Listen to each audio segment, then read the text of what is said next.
Саламатсыздарбы, урматтуу угармандар? Агайдын өзүн өзү тарбиялоо асыл инсандык сапат китебинен 40 сабак 9 бөлүм. Бүгүнкү өтүлүүчү темабыз өзүн өзү тарбиялоонун үлгү, мисал, тажрыйбалары деген тема боюнча маалымат аласыздар. Сабакты даярдаган Салтанат Бейшенова, Талас облусу. Өзүн өзү тарбиялоо өстүрүү менен эмгеги, эрдиги, чыгармасы менен бүткүл дүйнөгө белгилүү болгон бардык тармактын улуу адамдары машыгышкан. Көңүл буруңуздар, урматтуу угармандар, бул жерде дагы агай өтө маанилүү ойду айткан экен. Өзүн өзү тарбиялоосуз эч бир улуу иш эмес, бир да алгылыктуу иш жасалбайт.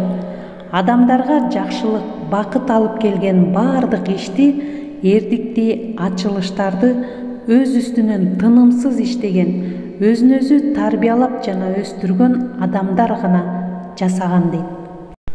Демек, адам өз абийирине кул, эркине бий болуусу менен улуу иштерди жарата алуусу мүмкүн экен.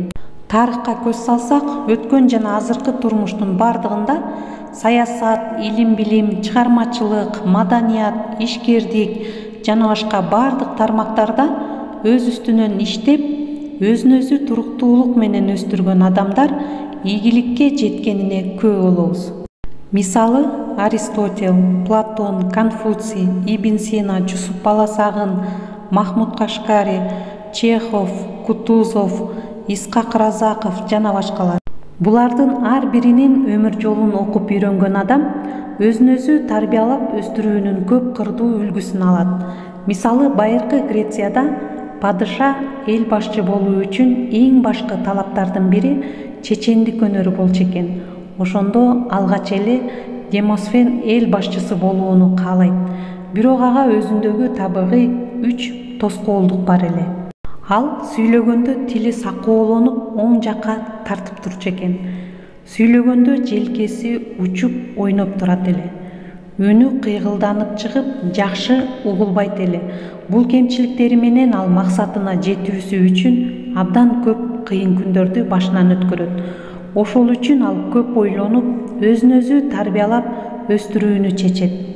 Тили тартып, сакоолонуп сүйлөгөнүн түзөтүү үчүн шишедей майда чукур таштарды тили тартчу жакка салып коет. Сүйлөп машыга баштаганда тили тартылса, ал таштар кесип, оозунан кан агат. Бирок ал туруктуулук менен чыдап, машыгып, тили тартылбай турган даражага жеткенче улантат. Мына ошентип ал өз кемчилигин жоет. Экинчи, сүйлөгөндө желкеси учуп туруусун токтотуу үчүн желкесинин үстүнө учса тийип кесүүчү кылычты илип коет. Ал сүйлөгөндө желкеси учса, кылыч кесип, кан агып турчу. Ошентсе да ал желкеси учпай турган абалга келгенче улантып, бул кемчилигин түзөтөт. Үчүнчү, үнү кыйылдап, жакшы укпаганын жоюу үчүн ал толкундуу деңиз жээгине барып, шамал толкуну менен жарышып, катуу сүйлөп, күндөр, айлар машыгат. Акыры анын үнү ачылып, тунук сүйлөөгө жетишет. Демек, урматтуу угармандар, мына ошентип ал адам өзүн өзү туруктуулук менен тарбиялап, өзүндөгү кемчилигин түзөтүп, эң улуу эл башчы, падышачылык даражасына жеткен экен. Бул ийгилик өзгөрүүгө, өзүндөгү кемчиликти жоюуга, ошондой эле жакшы ийгиликке жетүү үчүн ага өтө чоң ишеним, эрк жана туруктуулук жардам берген. Демек, урматтуу угармандар, агай бул жерде дагы эң сонун мисалды келтирген экен. Мына ушул мисалдан эле өзүн өзү тарбиялап өстүрөм деген адам абдан чоң сабак алса болот. Ушул максат, эрк, туруктуулук, ишеним көп жолу кайталоо, тажабастыкты талап кылат экен. Демек, бул мисал өзүн өзү тарбиялоону каалагандар үчүн эң сонун классикалык үлгү болуп саналат. Анда эмесе, урматтуу угармандар, ушуну менен өзүн өзү тарбиялоо асыл инсандык сапат китебин дагы бүгүнкү видео сабагыбызда жыйынтыктап отурабыз. Бул китептен 40 видео сабак жарыяланды.